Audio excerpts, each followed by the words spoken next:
बेहतरीन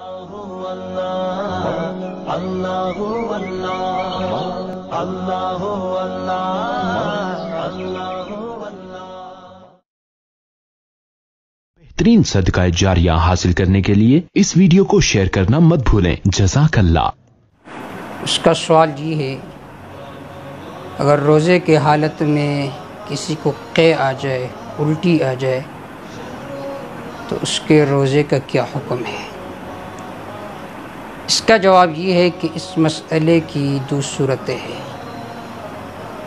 पहली सूरत ये है कि अगर बग़ैर क़स्द और इरादा के क़े आ जाए, जिसमें उसके इरादे का कोई दखल ना हो, अचानक ही क़े आ जाए,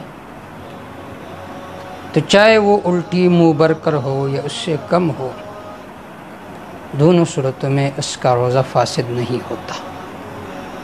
दूसरी सूरत यह है कि अगर क़स्दन और इरादतन क़े आ गया, जिसमें उसके इरादे का और अमल का दखल हो, तो उस सूरत में देखा जाएगा अगर वो क़े और उल्टी मुँह भर कर है तो इससे फिर रोज़ा फासिद होगा।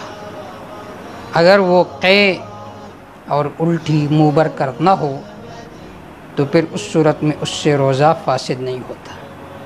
देखो, फ़ुक़हा ने जो ये बात ज़िक्र की है कि अगर मुँह भर कर हो तो रोज़ा फासिद है, मुँह भर कर ना हो तो रोज़ा फासिद नहीं है, तो इसका मतलब ये है कि इसके रोकने या वापस निकलने में मुश्किलात का सामना हो तो ये अलामत है इस बात की कि ये क़े और उल्टी मुँह भर कर है। वल्लाहु तआला अअलम बिस्सवाब।